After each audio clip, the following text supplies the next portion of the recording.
है। जैसा आप लोग संधि पढ़ रहे हैं, जो कि आपका आने वाला एग्जाम है, आपका टारगेट है लेखपाल। लेखपाल में इससे बाहर नहीं पूछा जाएगा। जो हम पढ़ा रहे हैं उसको ध्यान से पढ़िए और अपने सारे क्वेश्चन आपके इसी में से मिलेंगे, सारे क्वेश्चन के आंसर इसी में से मिलेंगे। हम जैसा संधि पढ़ रहे थे, संधि में आपने पढ़ा स्वर संधि और व्यंजन संधि। हमारा तीसरा टॉपिक है, तीसरी संधि है विसर्ग संधि। जैसा आप लोग देख रहे हैं, विसर्ग मीन्स,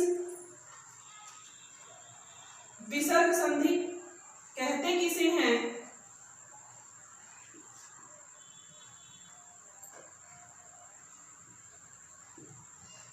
विसर्ग संधि, विसर्ग होता है अ, सभी जानते हैं। विसर्ग में आपने पढ़ा है, वर्णमाला में भी पढ़ा, विसर्ग अह को कहते हैं। अब यहाँ पे इसका सूत्र क्या है विसर्ग संधि का? विसर्ग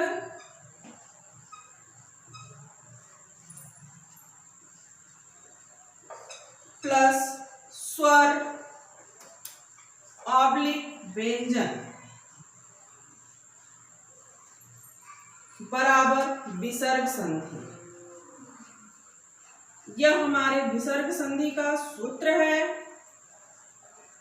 आप लोग नोट करना चाहें तो नोट कर लें। विसर्ग कहते किसे हैं? अ प्लस के पहले विसर्ग, मतलब अ प्लस के पहले विसर्ग प्लस के बाद स्वर हो या व्यंजन हो बराबर विसर्ग संधि होता है। जैसा हम लोग विसर्ग संधि में हैं, विसर्ग संधि बच्चों अह को कहते हैं। विसर्ग प्लस के पहले अह, देखिए आपका दिया हुआ है, विसर्ग के पहले विसर्ग प्लस के पहले विसर्ग हो, प्लस के बाद कोई भी स्वर हो या व्यंजन हो बराबर विसर्ग संधि होता है। यह आपका विसर्ग संधि का सूत्र है। अब हम आते हैं इसके पहले नियम पे। इसका नियम क्या है?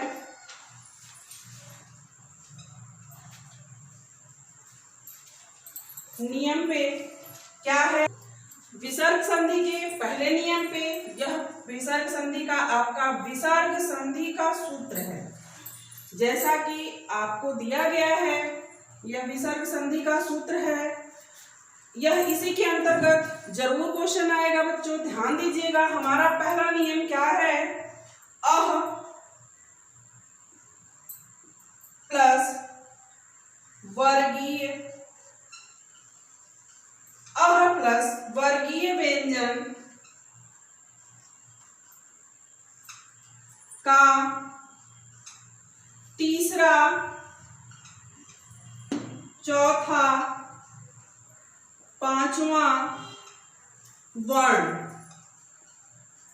वर्गीय व्यंजन मतलब क वर्ग, च वर्ग, ट वर्ग, सबका, सारे व्यंजन का, वर्गीय व्यंजन का तीसरा, चौथा और पांचवा वर्ण तथा य, र, ल, व और ह, य, र, ल, व, ह, तो बराबर किसका लोप हो जाएगा? विसर्ग का लोप होकर के वहां पे ओ की मात्रा आ जाती है। किसका लोप होता है? आपके विसर्ग का लोप हो जाता है। विसर्ग आपका ये है, विसर्ग का लोप हो जाता है और वहां पे ओ की मात्रा लग जाती है। पहला आपका विसर्ग संधि का नियम है। फिर से देखिए, अह प्लस मतलब विसर्ग के बाद, अह मीन्स विसर्ग, विसर्ग के बाद प्लस के पहले विसर्ग, फिर प्लस के बाद वर्गीय व्यंजन का तीसरा, चौथा और पांचवा वर्ण तथा य, र, ल, व, ह अगर हो तो विसर्ग का लोप हो जाता है। आपके विसर्ग का लोप हो जाता है और वहां लोप होकर के ओ की मात्रा आ जाती है। यह हमारा पहला नियम है।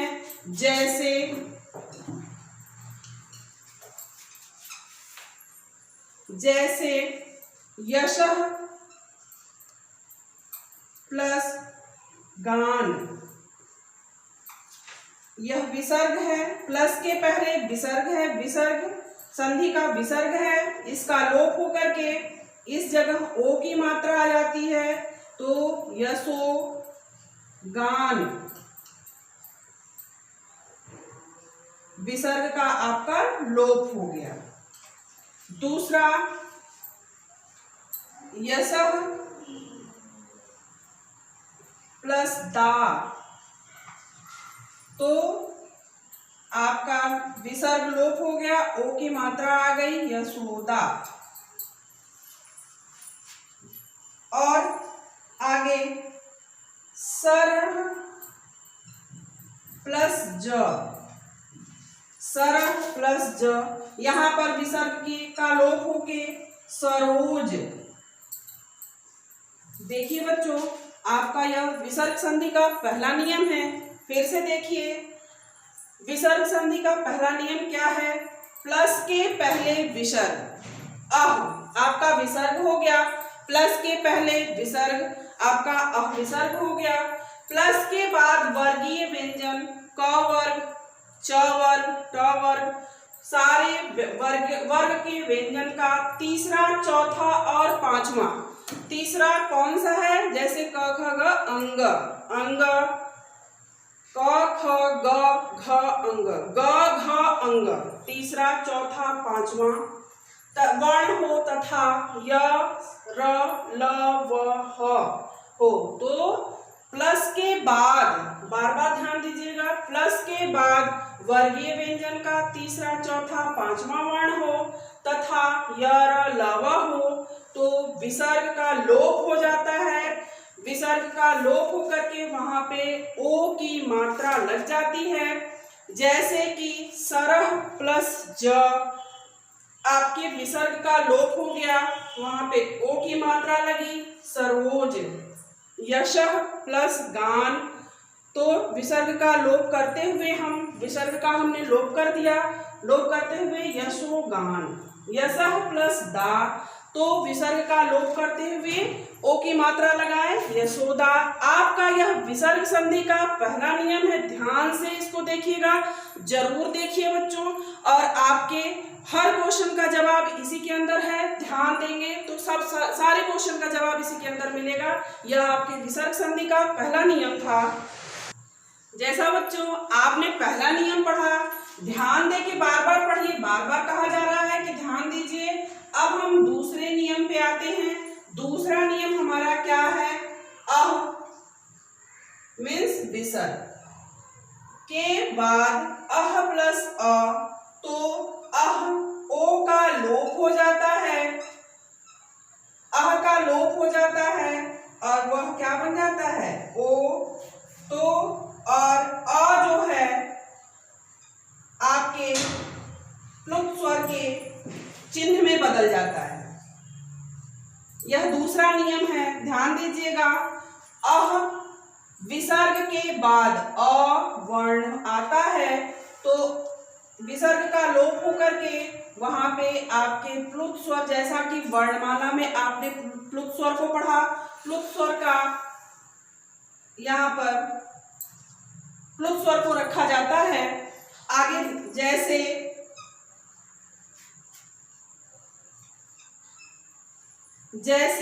प्रथमः प्लस अध्याय, प्रथमः प्लस अध्याय, तो किसका लोप हो गया? आपके विसर्ग का लोप होके प्लुत स्वर का चिन्ह लगता है, तो प्रथमोध्याय,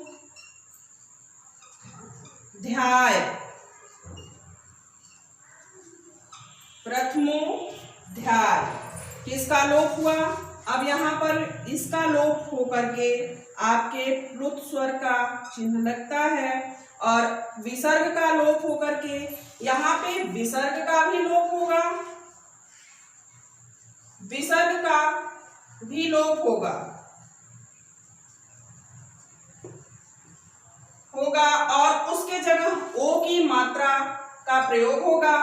और यहाँ पे अ का भी प्लस के बाद अ स्वर आएगा, स्वर प्लस स्वर, अस्वर आएगा तो इस अस्वर का लोप होकर के इसका लोप करके प्लुत स्वर का चिन्ह लगेगा।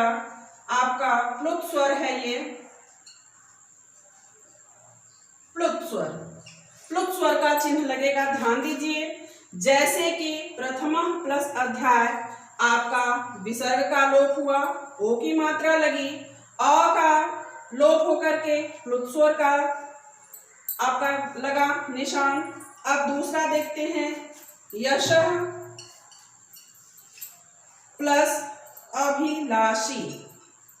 अभिलाषी आपके यह विसर्ग संधि का दूसरा नियम है।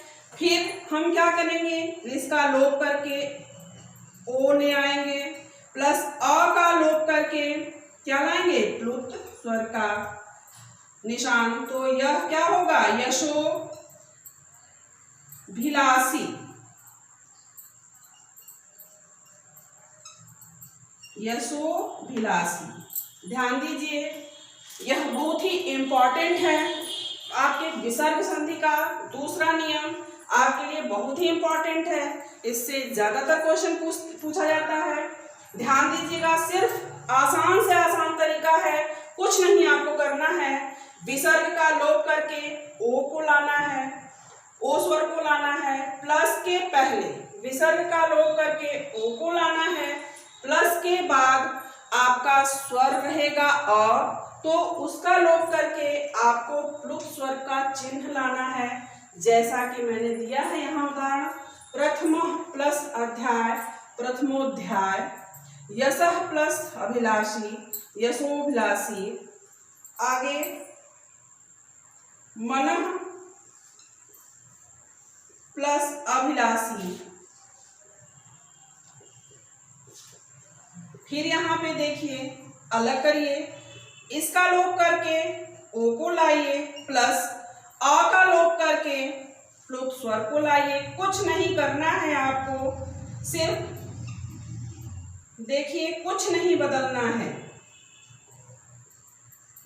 आसान और सरल तरीका है, बस ध्यान से इसे पढ़िए और प्रैक्टिस बहुत जरूरी है। संधि आसान नहीं है, आपके संधि से भी 2-3 क्वेश्चन 4 क्वेश्चन पूछा जाता है, इसलिए आपको हमेशा उसका रिवाइज करना पड़ेगा, तभी आपके समझ में आएगा। फिर से देखिए, संधि के दूसरे नियम को बार बार कह रहे हैं। अह प्लस के पहले विसर्ग का लोप करके ओ कर देंगे, प्लस के पास बाद अ स्वर का लोप करके प्लुत का चिन्ह लगाएंगे, जैसे आपके सामने उदाहरण दिए हुए हैं। एक बार आप लोग देख करके नोट कर सकते हैं और अपने से भी रिवाइज करने का प्रयास करिए, शब्दों को खोजिए और उसे प्रैक्टिस करिए। आपका प्रैक्टिस जारी रहेगा, तभी आप आगे बढ़ सकेंगे और क्वेश्चन का आंसर भी खोज सकेंगे।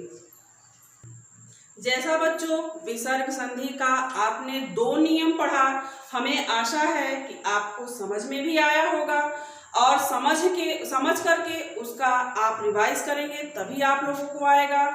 नहीं तो एक बार पढ़ने से तो बिल्कुल नहीं आएगा, बार बार आपको रिवाइज करना पड़ेगा। अब हम आते हैं इसके तीसरे नियम पे। हमारा तीसरा नियम क्या है, ई/उ, छोटी ई ऑब्लिक ऊ और विसर्ग, छोटी ई ऑब्लिक ऊ और विसर्ग, प्लस के पहले प्लस के बाद वर्गीय व्यंजन का तीसरा, चौथा, पांचवा वर्ण हो, साथ में तथा य ल व हो, य ल व हो या ह हो और उसके साथ कोई भी स्वर हो, कोई भी स्वर हो, यह आपका तीसरा नियम है क्या कि ई ऑब्लिक ऊ, छोटी ई प्लस के पहले छोटी ई हो या आपका छोटा ऊ हो, साथ में विसर्ग हो, प्लस के पहले ई ऊ विसर्ग, प्लस के बाद वर्गीय व्यंजन का तीसरा चौथा पांचवा वर्ण हो तथा य ल व हो और ह हो साथ में, और कोई भी स्वर हो, उसके साथ कोई भी स्वर हो। आपके यह क्या दे रहा है, प्लस के बाद, यह प्लस के पहले जहां पे विच्छेद करते हैं प्लस के पहले ये हो और प्लस के बाद ये हो। आपका ये तीसरा नियम है। जैसे दुह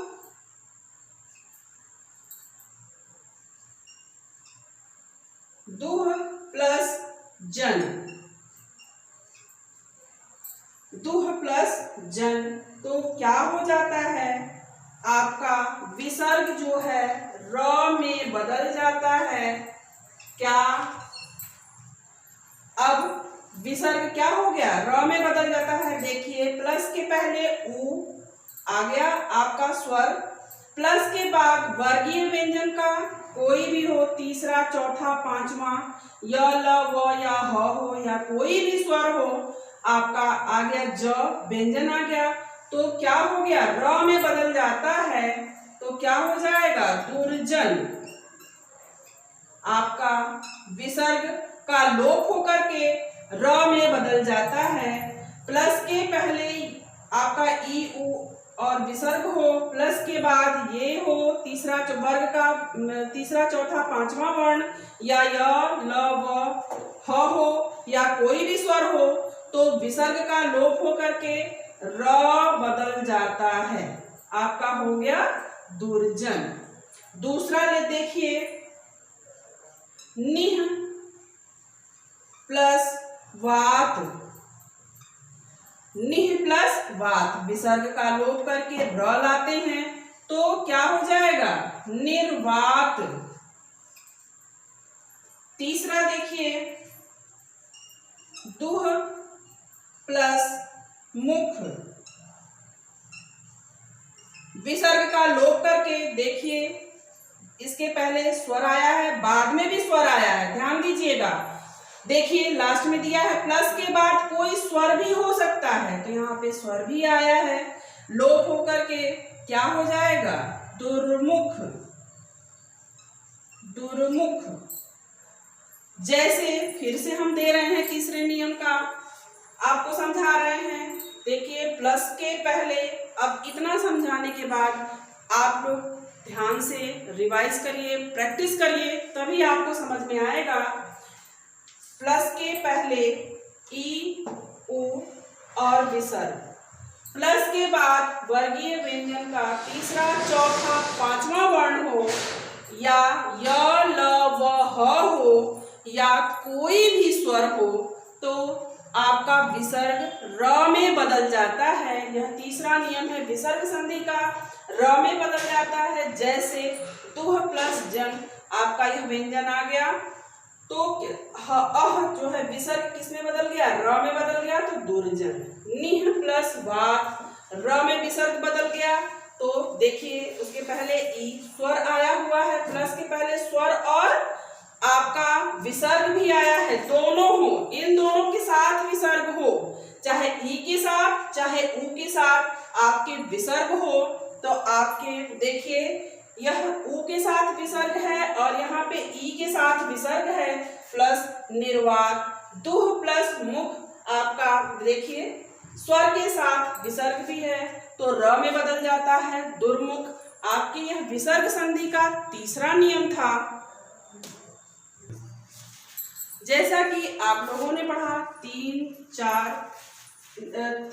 नियम पढ़ चुके हैं। अब हम चौथे नियम पर आते हैं। हमारा चौथा नियम, बार बार कह रहे हैं ध्यान से देखिए, ध्यान से उस नियम को देखिए और जो नियम बताया जा रहा है उसको नोट भी करते जाइए।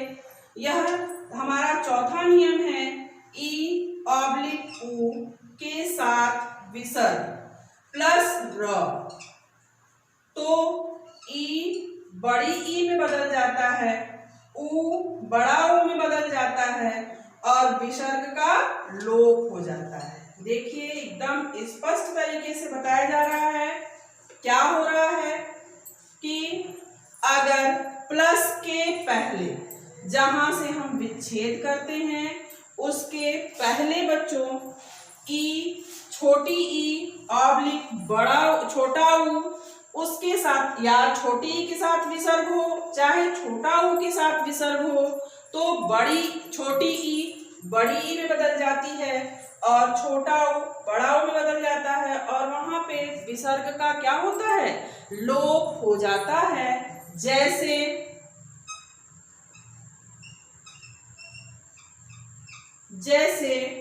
निह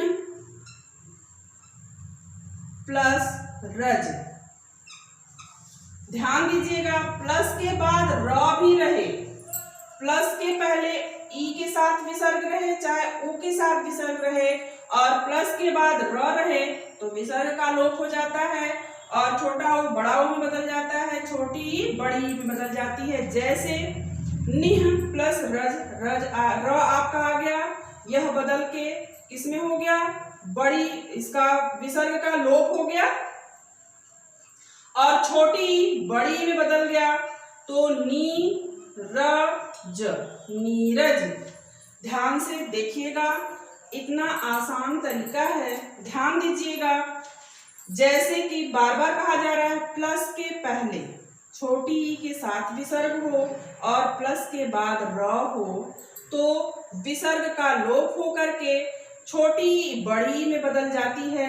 ये देखिए बड़ी में बदल गया आपका निह प्लस रज, र भी है विसर्ग भी है, छोटी है, छोटी बदल कर बड़ी में बदल गया और र और किसी का कोई नहीं, सिर्फ विसर्ग का लोप करके छोटी ई को बड़ी ई में बदल देना है। दूसरा जैसे दुह प्लस र आ गया, र प्लस के बाद र, विसर्ग किसके साथ है, छोटा ऊ के साथ है तो आपका इसमें बड़ा विसर्ग का लोप हो जाएगा और छोटा ऊ की जगह आपका बड़ा ऊ हो जाता है दूर। कुछ नहीं करना है, आसान है ना बच्चों। और यह सब क्वेश्चन आपको देखने में तो बहुत छोटे लग रहे हैं और आसान भी लग रहे हैं। यह आसान नहीं है, यह हमेशा पूछा जाता है, इस तरीके से ही क्वेश्चन पूछा जाता है। ध्यान दीजिएगा, फिर से दे रहे हैं। जैसे कि धी प्लस रज, हमेशा ध्यान दीजिएगा चौथे नियम में छोटे ई के साथ अगर विसर्ग हो चाहे बड़ा ऊ के साथ विसर्ग हो और प्लस के पहले और प्लस के बाद र जरूर हो, र वर्ण जरूर हो, उसी समय यह बदलकर बड़ी ई हो जाता है और विसर्ग का लोप हो जाता है। ध्यान दीजिएगा, जैसे आप देखिए यहाँ छोटी ई के साथ विसर्ग आया है, विसर्ग का हमने लोप कर दिया और छोटी ई को बड़ी में बदल दिया धीरज। आ गया समझ में? अब तो आपके समझ में आ गया होगा। और शब्दों को खोजिए, अच्छे अच्छे शब्दों को खोजिए और करिए, अपने आप प्रैक्टिस करिए, तभी समझ में आएगा। देखिए चौथा नियम है छोटी ई ऑब्लिक बड़ा ऊ, मतलब छोटी ई के साथ विसर्ग हो, प्लस के पहले छोटी ई के साथ विसर्ग हो और छोटा ऊ के साथ विसर्ग हो तो छोटी बड़ी में हमेशा सूत्र जब ध्यान से बता रहे हो तो उसको नोट करने की कोशिश करिएगा, यही आपके काम आएगा और आपके संधि में भी सहायता देगा और शब्द जो ले आएंगे खोज के उसको भी करने में आपको बड़ी आसानी होगी। आसान से आसान तरीका है। देखिए छोटी बड़ी में बदल गया, विसर्ग के साथ छोटा ऊ बड़ा ऊ में बदल गया और विसर्ग का क्या किया हमने, लोप कर दिया और प्लस के बाद र जरूर रहे। जैसे निह प्लस र, तो विसर्ग का हमने लोप करके छोटी ई को बदल के बड़ी में कर दिया तो नीरज। दुह प्लस र, विसर्ग का लोप करके छोटा ऊ को बड़ा ऊ में हमने बदल दिया तो दूर हो गया। डिह प्लस रज, तो विसर्ग का हमने लोप कर दिया और छोटी ई को बदल के बड़ी में कर दिया तो आपका धीरज हो गया। आप देखिए यह आपका विसर्ग संधि का चौथा नियम है। जैसा कि हम लोगों ने विसर्ग संधि हम लोग पढ़ रहे हैं, विसर्ग संधि के चौथा नियम हम लोग पढ़े। चौथा नियम आप लोगों ने पढ़ा। आपको सरल से सरल, आसान से आसान तरीका ला के दे रहे हैं। आप लोग भी ऐसे ही तैयारी करते रहिए, प्रैक्टिस करते रहिए, तो जरूर आप कर सकेंगे। जरूर प्रैक्टिस पे ही सारा निर्भर है। यह सूत्र है, आपको प्रैक्टिस करेंगे तभी सूत्र की भी जानकारी होगी। जितना ज़्यादा प्रैक्टिस करेंगे उतना ही क्वेश्चन का आंसर मिलेगा। अब हम मिलते हैं अगले वीडियो में विसर्ग संधि के साथ, अगले नियम के साथ। तब तक के लिए गुड नाइट।